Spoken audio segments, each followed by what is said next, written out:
가난이 징그럽다며 22글자 쪽지만 남기고 도망친 여자. 20년 뒤 8천억 재벌이 된 나는 그녀의 숨통을 가장 잔인하게 끊어버린 이야기 지금 시작합니다. 22이었습니다. 인생에서 가장 찬란해야 할 그 나이에 백준영은 세상에서 가장 낮은 곳에 살고 있었습니다. 보증금 200에 월세 27만 원. 서울 변두리 낡은 연립주택의 반지하 방. 그곳이 준영의 성이었고 세상의 전부였습니다. 그 눅눅한 방 안에는 송미경이 있었습니다. 준영보다 한 살 어린 21살의 미경. 그녀는 햇살 한 점 들지 않는 그 방에서도 빛이 나는 여자였습니다. 옷을 떼면 왼쪽 볼에 보조개가 깊게 패였고 그 미소 한 번이면 준영은 하루의 피로가 눈 녹듯 사라졌습니다. 라면 하나를 끓여 먹어도 젓가락을 곱게 쥐던 그 가느다란 손가락. 준영은 대리운전을 마치고 돌아와 그 손을 잡을 때마다 가슴이 저렸습니다. 미경아, 내가 꼭 성공해서 이 손에 물 한 방울 안 묻히게 해줄게.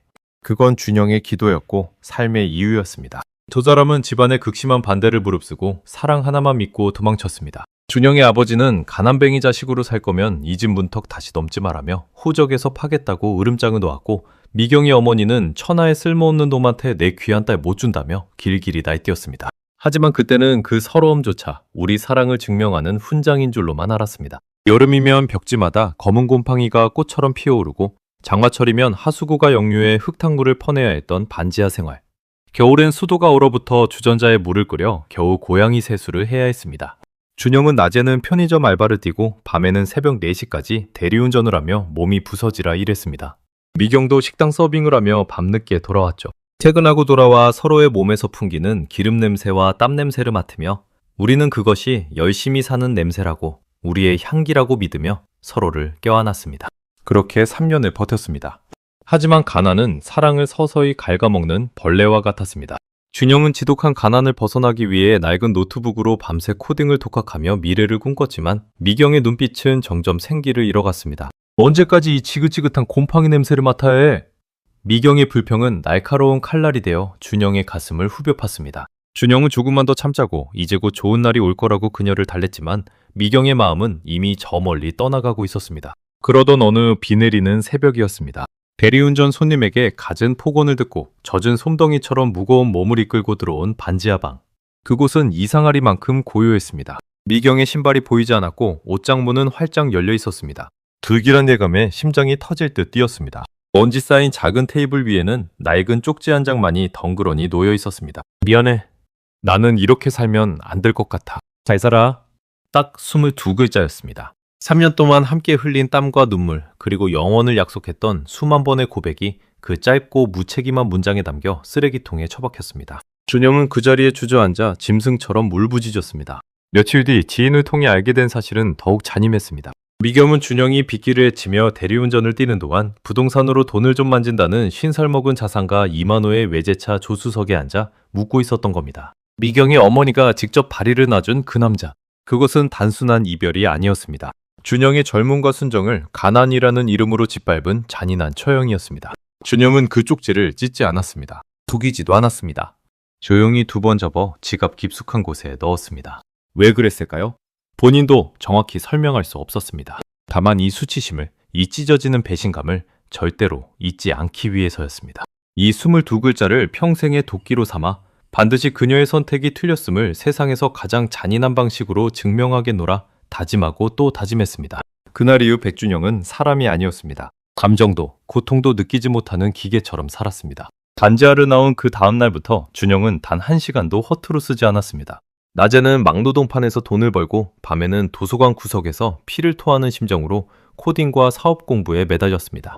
하지만 성공의 길은 가시밭길이었습니다. 26에 처음 만든 앱은 흔적도 없이 사라졌고 28에 야심차게 준비한 플랫폼 사업은 믿었던 동업자에게 배신당해 길거리에 나앉을 뻔했습니다. 노숙자들과 함께 지하철역에서 잠을 청하던 밤, 준영은 지갑 속에 그 낡은 종이를 꺼내보았습니다.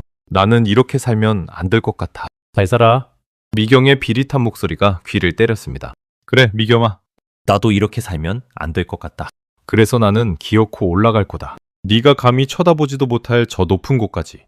그 도끼가 준영을 일으켜 세웠습니다. 지독한 가난이 준영을 먹여 살렸고 배신당한 한이 그를 강하게 만들었습니다. 35, 드디어 기회가 왔습니다. 중소기업들의 복잡한 재고 관리를 혁신적으로 바꾼 솔루션이 시장을 뒤흔들었습니다. 투자가 미져들었고 회사 주닝크는 해마다 퀀텀 점프를 기록하며 성장했습니다. 42이 되던 해 주닝크는 기업 가치 추산 8천억 원이라는 경이로운 숫자를 기록하며 나스닥 상장 예비 심사를 통과했습니다. 이미 7만 원짜리 반지하에서 시작한 청년이 대한민국 IT 업계의 거물이 된 것입니다. 그 20년 동안 준영은 단 한 번도 미경과 이만호를 잊은 적이 없습니다. 사람을 고용해 그들의 일거수일투족을 감시했습니다. 이만호의 부동산 투기가 실패해 5년 전 전 재산을 경매로 날렸다는 소식. 지금은 처남의 회사에 기생하며 술로 세월을 보내고 있다는 이야기. 그리고 미경이 생계를 위해 억지 웃음을 팔며 학원 강사로 뛰고 있다는 사실까지. 준영은 모든 것을 알고 있었습니다. 비서가 물었습니다.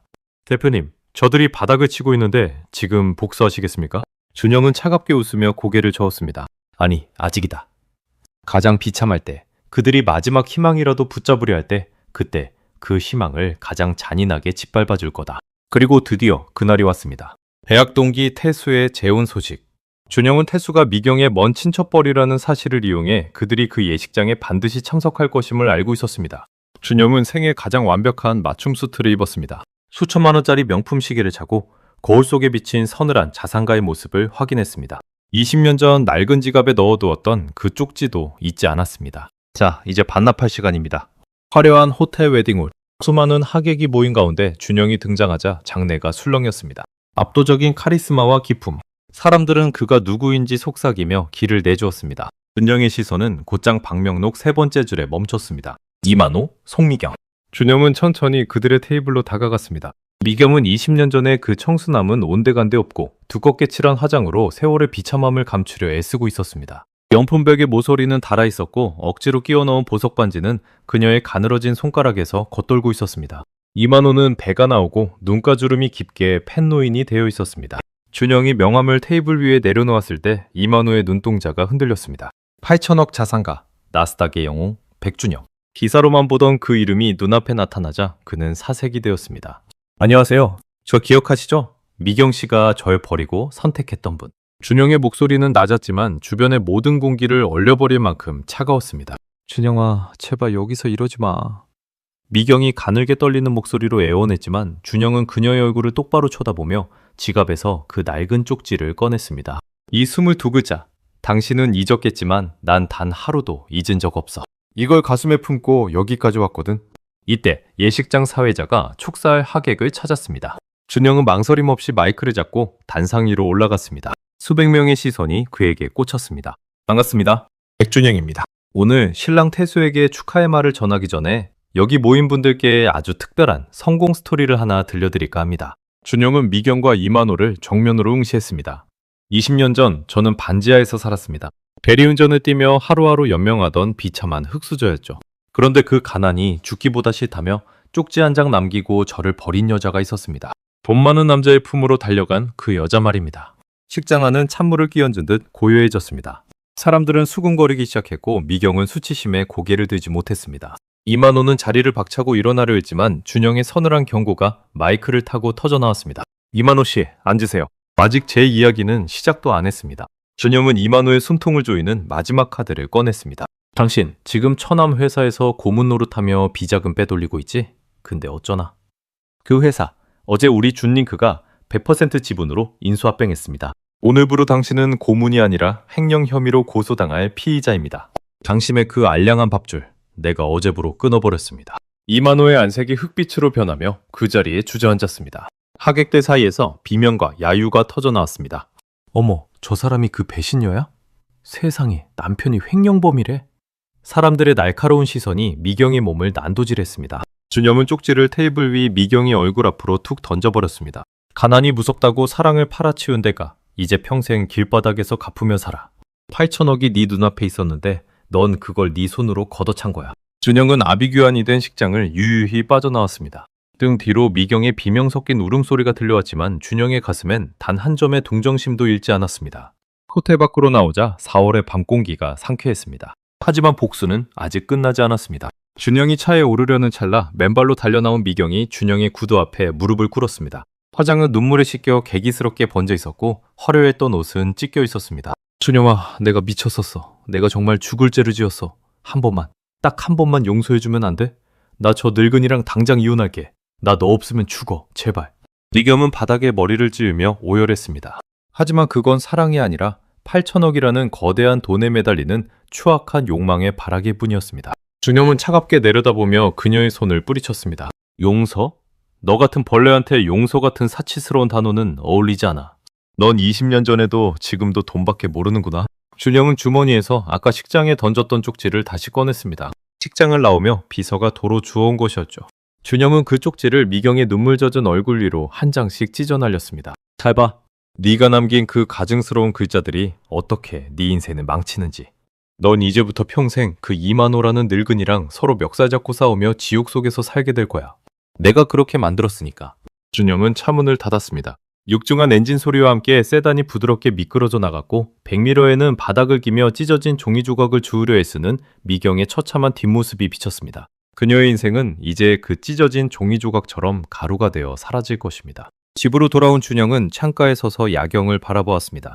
20년 동안 그를 짓누르던 무거운 짐이 비로소 사라진 느낌이었습니다. 준영은 지갑을 열었습니다. 맑은 종이가 있던 자리는 비어 있었지만 그 공간은 이제 새로운 희망과 자신감으로 채워졌습니다. 여러분, 살다 보면 누군가에게 비참하게 버림받고 세상이 끝난 것 같은 기분이 들 때가 있습니다. 하지만 기억하십시오. 그 배신의 상처는 여러분을 무너뜨리는 저주가 아니라 더 높은 곳으로 비상하게 만드는 날개가 될 수 있습니다. 배신한 자들에게 가장 잔인한 복수는 그들이 감히 꿈도 꾸지 못할 압도적인 성공을 거두는 것입니다. 그들이 여러분의 발치에서 후회의 눈물을 흘릴 때 차갑게 미소 지으며 지나치십시오. 그게 진짜 사연 등불이 전하는 찬교육의 진수입니다. 오늘도 여러분의 가슴에 시원한 사이다 한 잔을 선물해 드렸기를 바랍니다. 시청해 주셔서 감사합니다.